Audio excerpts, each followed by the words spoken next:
আর ঘন্টা কয়েকের অপেক্ষা, এরপরই এফসি এশিয়ান কাপ বাছাই পর্বের ম্যাচে সিঙ্গাপুরের মুখোমুখি হতে যাচ্ছে বাংলাদেশ দল। এবং বাংলাদেশ দল শেষ মুহূর্তের প্রস্তুতি সেরে নিচ্ছে ম্যাচ ভেন্যু জাতীয় স্টেডিয়ামে। এই ম্যাচটি বাংলাদেশের জন্য খুবই গুরুত্বপূর্ণ, কারণ সিঙ্গাপুরকে যদি বাংলাদেশ হারাতে পারে তাহলে সুযোগ থাকবে পয়েন্ট টেবিলের শীর্ষস্থানে যাওয়ার। সেই সুযোগটা নিঃসন্দেহে হাতছাড়া করতে চাইছে না হাবিয়ের কাবরেরা শিষ্যরা। অনুশীলনে আপনারা দেখছেন যে কতটা সিরিয়াসভাবে বাংলাদেশ নিজেদের শেষ মুহূর্তের যে প্রস্তুতি সেটা করছে। এবং আগামীকাল যেহেতু ম্যাচ, তো বাংলাদেশের জন্য আসলে খুব একটা সুযোগ থাকবে না আর নিজেদেরকে প্রস্তুত করার। তাই বাংলাদেশ যতটুকু সময় পাচ্ছে নিজেদেরকে আসলে ঝালিয়ে নিচ্ছে। আরেকটা তথ্য আপনাদেরকে জানাতে চাই যে হামজা চৌধুরী থেকে শুরু করে সমিত সোম, ফাহমিদুল তিনজনই আগামীকালকের শুরুর যে একাদশ সে একাদশে থাকতে যাচ্ছেন। তাহলে বাদ পড়ছেন কে? আমাদের কাছে তথ্য রয়েছে জামাল ভুঁইয়া, যিনি বাংলাদেশ ফুটবল দলের অধিনায়ক, তিনি এই ম্যাচটাতে সুযোগ পাচ্ছেন না।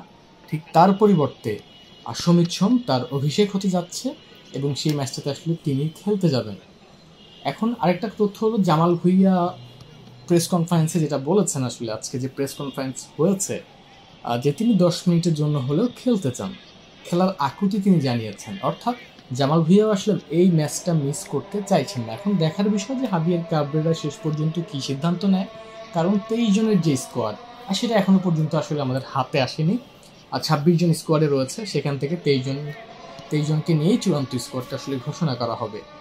এখন জাতীয় স্টেডিয়ামে যেহেতু দীর্ঘদিন পর খেলা ফিরছে, তাই বাংলাদেশের সামনেও সুযোগ রয়েছে আসলে দারুণ একটা জয় দিয়ে এই ম্যাচটাকে রাঙিয়ে তোলার। দর্শকরাও সেই অপেক্ষায় বসে রয়েছে প্রায় 1666 দিন পর। আর জাতীয় স্টেডিয়ামে আবারও কোনো আন্তর্জাতিক ম্যাচ হতে যাচ্ছে। দর্শকরা মুখিয়ে দারুণ একটা ম্যাচ বাংলাদেশ উপহার দিবে। হামজা চৌধুরী, সমিত সোম, ফাহমিদুল, যারা আসলে প্রবাসী ফুটবলার এসেছেন, তারা দারুণ কিছু করবে এবং বাংলাদেশের এই যে জয়যাত্রা সেটা আসলে অব্যাহত থাকবে। এখন দেখার বিষয় হামজারা কি করেন, আর সেই অপেক্ষায় রয়েছে সবাই। আপনাদের মতো আমরা অপেক্ষায়।